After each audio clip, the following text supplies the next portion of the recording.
वालेकुम। आज का हमारा टॉपिक है सेंटर ऑफ ग्रेविटी। तो सबसे पहले हम सेंटर ऑफ ग्रेविटी जो है इसको डिफाइन करेंगे, फिर इसकी एक्सप्लेनेशन पे जाएंगे और हम आपको बताएंगे कि सेंटर ऑफ ग्रेविटी हमारे लिए क्यों इम्पोर्टेंट है। और वीडियो के लास्ट पे हम centre of gravity of some symmetrical object जो हैं उनके सेंटर ऑफ ग्रेविटी के बारे में भी आपको बताएंगे। तो इसलिए वीडियो को आपने एंड तक लाजमी देखना है। अगर आप फर्स्ट टाइम मेरी वीडियो देख रहे हैं तो मेरे चैनल को सब्सक्राइब करें, लाइक करें, शेयर करें और बेल आइकन का बटन जरूर प्रेस करें ताकि लेटेस्ट वीडियो आपको सबसे पहले मिले। तो स्टार्ट करते हैं। सबसे पहले सेंटर ऑफ ग्रेविटी जो है इसकी डिफाइन करने जा रहे हैं हम।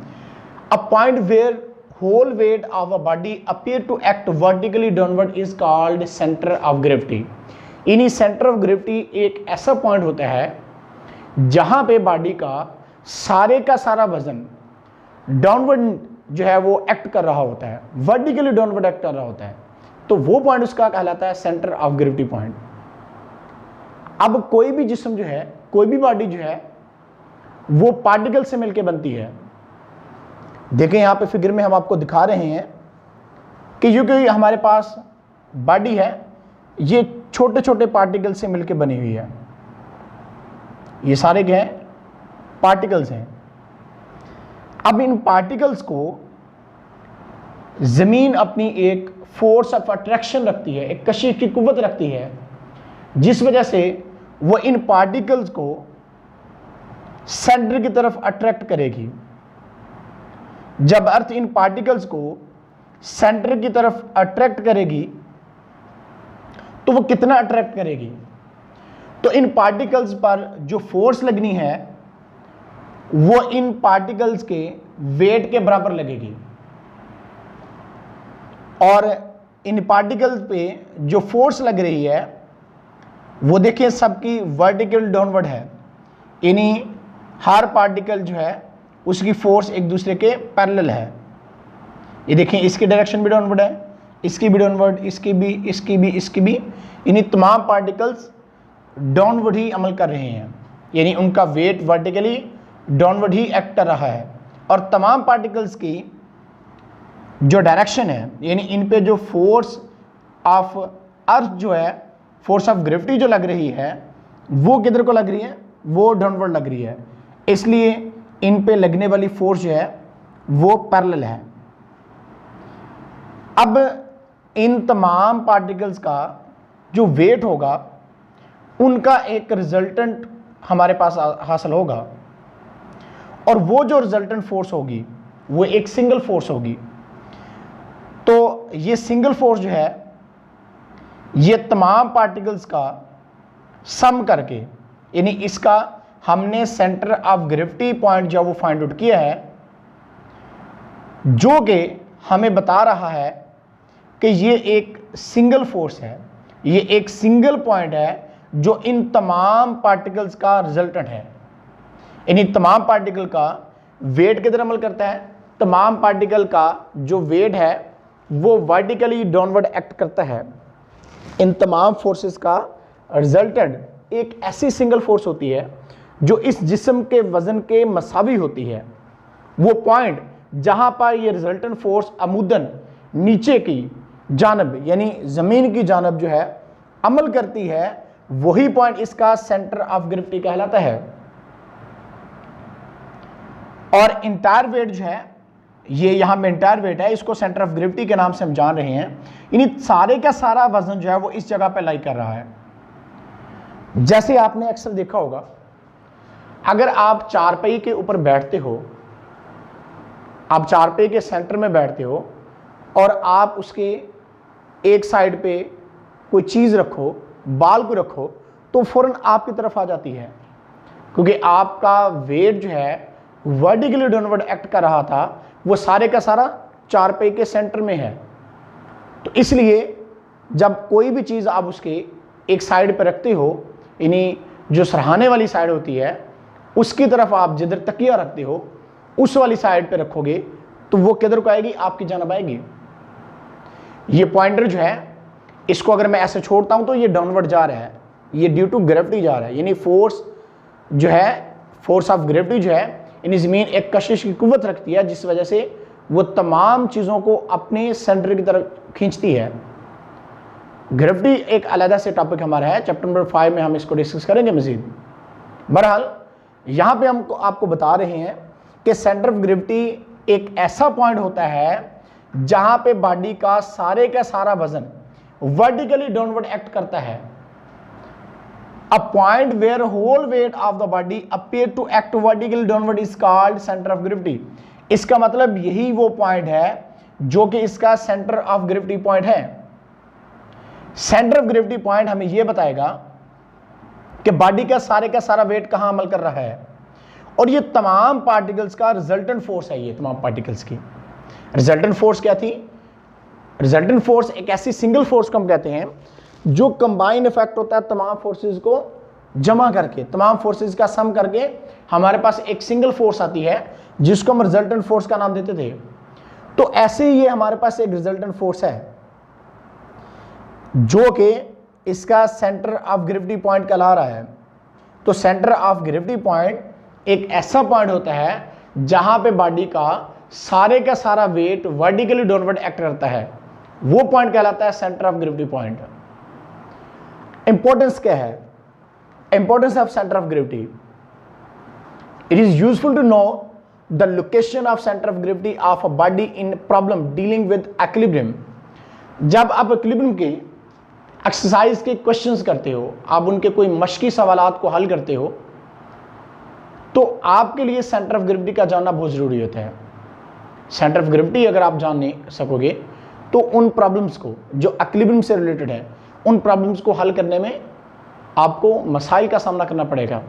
तो इसलिए सेंटर ऑफ ग्रेविटी की इंपॉर्टेंस और भी ज़्यादा बढ़ जाती है कि ये हमारे इक्विलिब्रियम के केस में ये प्रॉब्लम्स को हल करने के लिए, एक्सरसाइज प्रॉब्लम्स को या मश्की सवालात को हल करने में हमारे लिए सेंटर ऑफ ग्रेविटी का जाना बहुत ज़रूरी होता है। तो अब बात करते हैं centre of gravity of some symmetrical objects. कुछ ऑब्जेक्ट जो हैं उनके हम सेंटर ऑफ ग्रेविटी जो है उनकी बात करते हैं। तो अब सेंटर ऑफ ग्रेविटी जो सम सिमेट्रिकल ऑब्जेक्ट है, यानी कि जिनकी कोई बाकायदा शक्ल है, उनके सेंटर ऑफ ग्रेविटी के बारे में हम आपको बताते हैं। तो ये मेरे पास स्केल है। अब स्केल का सेंटर ऑफ ग्रेविटी हम फाइंड करना चाहते हैं, तो ये मैं इस तरह से आपको करके दिखा भी सकता हूँ। तो ये इसका सेंटर ऑफ ग्रेविटी पॉइंट है जहाँ पे इसका सारा वेट जो है वर्टिकली डाउनवर्ड एक्ट करेगा, तो वो इसका पॉइंट कहलाएगा सेंटर ऑफ ग्रेविटी पॉइंट। और ये 50 सेंटीमीटर पे आ रहा है। इसको हम एक वेज पे भी कर सकते हैं। वेज पे हम इसको, यानी इस तरह का एक हमारे पास वेज होता है, इस पे हम इसको ऐसे करके रख सकते हैं और इसका हम सेंटर ऑफ ग्रेविटी पॉइंट जो है वो फाइंड आउट कर सकते हैं, यानी ऐसे रख के इसको। तो वो पॉइंट जहाँ पे इसका सारा वेट अमल करेगा वो इसका सेंटर ऑफ ग्रेविटी पॉइंट कहलाएगा। ये आप स्केल के ऊपर देख सकते हो। ये मैं ज़रा नज़दीक आके आपको दिखाता हूँ। तो यहाँ पे देखें आप कि इसको मैंने वेज के ऊपर बैलेंस किया हुआ है और ये इसका सेंटर ऑफ ग्रेविटी पॉइंट है। तो सेंटर ऑफ ग्रेविटी पॉइंट जहाँ पे बॉडी का सारा वेट अमल करेगा, तो ये 50 सेंटीमीटर इसका सेंटर ऑफ ग्रेविटी पॉइंट है, यानी 50 सेंटीमीटर इसका सेंटर ऑफ ग्रेविटी पॉइंट है। तो इस तरह से स्केल का सेंटर ऑफ ग्रेविटी जो है, यानी मीटर रूल का, मीटर रॉड का सेंटर ऑफ ग्रेविटी हमने आपको बता दी है। अब हम सेंटर ऑफ ग्रेविटी जो है वो आपको स्क्वायर, उसके बाद सर्कल, रेक्टेंगल, ट्रायंगल, उसके बाद circular ring, solid hollow cylinder जो है, उनके सेंटर ऑफ ग्रेविटी भी आपको दिखाते हैं। ये कुछ मैंने जो है वो तैयार किए हैं, एक चीज़ें मॉडल तैयार किए हैं जिनसे आपको समझने में काफ़ी ज़्यादा हेल्प होगी। तो इनको वन बाय वन हम करके देखते हैं। ये सिर्फ सिमेट्रिकल ऑब्जेक्ट, यानी कि जिनकी सिमेट्रिकल शेप है, बाकायदा शक्ल है, उनके सेंटर ऑफ ग्रेविटी में आपको बता रहा हूं। अगर आपने इरेगुलर शेप, यानी जिनकी कोई बाकायदा शक्ल नहीं होती, बेकायदा शक्ल होती है, उनके सेंटर ऑफ ग्रेविटी के लिए आपको नेक्स्ट लेक्चर में हम बताएंगे। तो ये देखिए मेरे पास एक स्क्वायर है। अब स्क्वायर का सेंटर ऑफ ग्रेविटी हम कैसे फाइंड कर सकते हैं? तो स्क्वायर जो है इसका सेंटर ऑफ ग्रेविटी जो है ये हमने फाइंड आउट किया हुआ है, CG for centre of gravity.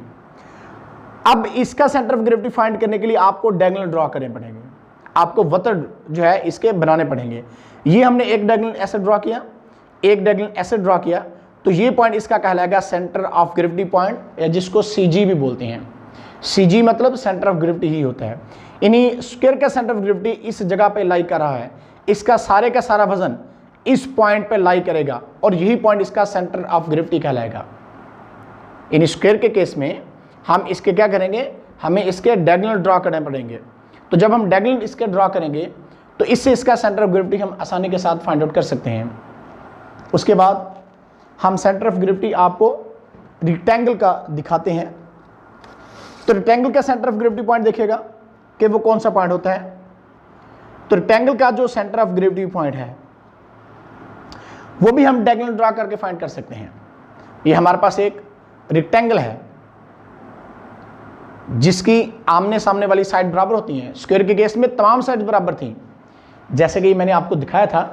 तो स्क्वायर के केस में तमाम साइड इसकी बराबर हैं, लेकिन अगर हम रेक्टेंगल की बात करें तो रेक्टेंगल के केस में क्या होगा, रेक्टेंगल में ये आमने सामने वाली साइड बराबर होती है, इसकी सारी साइड बराबर नहीं होती। तो रेक्टेंगल जो है इसके केस में सेंटर ऑफ ग्रेविटी कैसे फाइंड करेंगे, इसके केस में भी हमें इसके डायगोनल ड्रॉ करने पड़ेंगे। एक डायगोनल मैंने ये ड्रॉ किया और एक डायगोनल मैंने ये ड्रॉ किया, और जहां पे दोनों डायगोनल एक दूसरे को इंटरसेक्ट कर रहे हैं, जैसे स्क्वायर में ये इंटरसेक्ट करते हैं, ऐसे रेक्टेंगल के केस में एक दूसरे को इंटरसेक्ट कर रहे हैं। तो जिस पॉइंट पे ये एक दूसरे को इंटरसेक्ट करते हैं वही पॉइंट इसका सेंटर ऑफ ग्रेविटी पॉइंट कहलाता है। तो इसलिए रेक्टेंगल का भी जो सेंटर ऑफ ग्रेविटी पॉइंट है वो जहां पे डायगोनल एक दूसरे को इंटरसेक्ट कर रहे हैं वो पॉइंट इसका सेंटर ऑफ ग्रेविटी पॉइंट होगा, यानी उस पॉइंट पे इसका सारे का सारा वेट जो है वो लाई करेगा। उसके बाद हम जो सेंटर ऑफ ग्रेविटी है वो एक सर्कल का आपको दिखाते हैं। एक सर्कल का सेंटर ऑफ ग्रेविटी हम कैसे फाइंड कर सकते हैं वो भी देखिएगा आप कि एक सर्कल का जब हमने सेंटर ऑफ ग्रेविटी फाइंड करना है तो इसके लिए हमें क्या करना पड़ेगा, इसके लिए भी हमें डायगोनल ड्रॉ करने पड़ेंगे। एक डायगोनल हमने ये ड्रॉ कर दिया, इस तरह से एक लाइन हमने ये ड्रॉ कर दी है। तो जहां पे ये दोनों लाइन एक दूसरे को इंटरसेक्ट करेंगी तो वही पॉइंट इसका कहलाएगा CG, यानी सेंटर ऑफ ग्रेविटी पॉइंट कहलाएगा। तो इस तरह से हमने सर्कल का भी सेंटर ऑफ ग्रेविटी पॉइंट देख लिया कि सर्कल के केस में भी आपको क्या करना पड़ेगा, आपको एक लाइन इस तरह से पास आउट करनी पड़ेगी, यानी एक लाइन इस तरह से पास आउट करना पड़ेगी, और जहां पे दोनों लाइन एक दूसरे को इंटरसेक्ट करेंगी तो वो पॉइंट इसका कहलाएगा सेंटर ऑफ ग्रेविटी पॉइंट। यानी इस तरह से हम इसका सेंटर ऑफ ग्रेविटी पॉइंट जो है वो आसानी के साथ फाइंड आउट कर सकते हैं। अब हम बात करते हैं एक सिलेंड्रिकल शेप जो है चीज़, उसका हम सेंटर ऑफ ग्रेविटी जो है वो फाइंड आउट करते हैं। उसके बाद हम ट्राइंगल का भी सेंटर ऑफ ग्रेविटी जो है वो फाइंड आउट करने की कोशिश करेंगे। तो सबसे पहले हम इसका जो है फाइंड आउट करते हैं सेंटर ऑफ ग्रेविटी पॉइंट।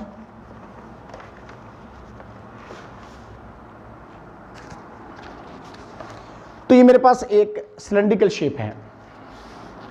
आप ध्यान से जरा देखिएगा कि हमारे पास एक सिलेंड्रिकल शेप है।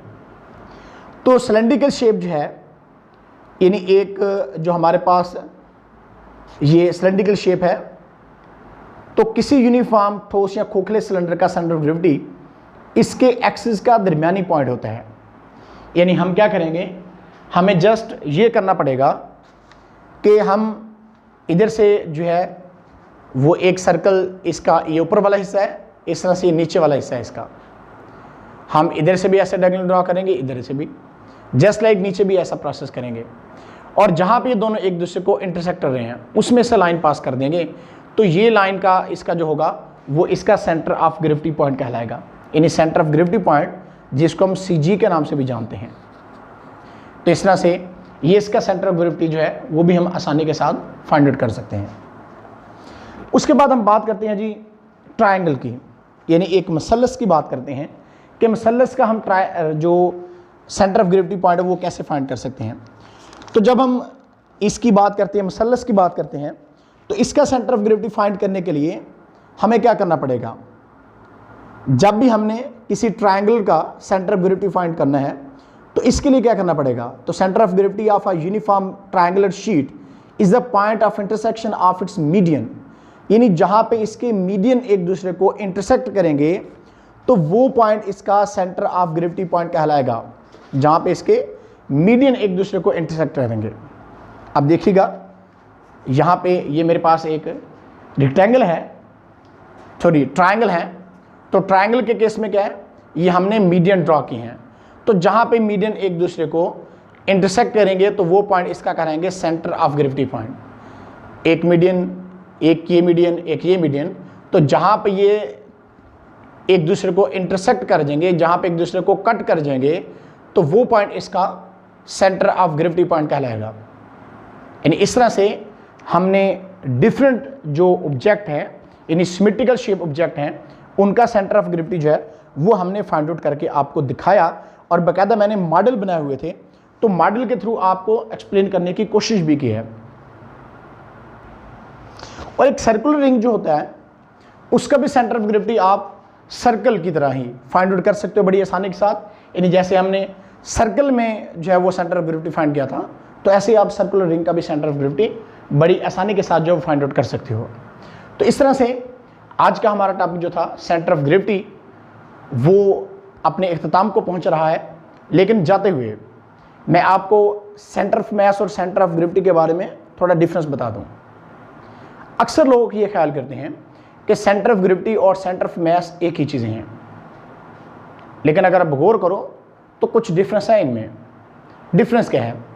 सेंटर ऑफ मास की जब हम बात करते हैं या सेंटर ऑफ ग्रेविटी की, तो अगर तो बॉडी रेगुलर शेप में है, यानी बॉडी की रेगुलर शेप है, एक सिमेट्रिकल शेप है, बाकायदा शक्ल है उसकी, तो उसका सेंटर ऑफ मास और सेंटर ऑफ ग्रेविटी एक ही जगह पे लाई करते हैं, यानी एक ही पॉइंट पे होंगे।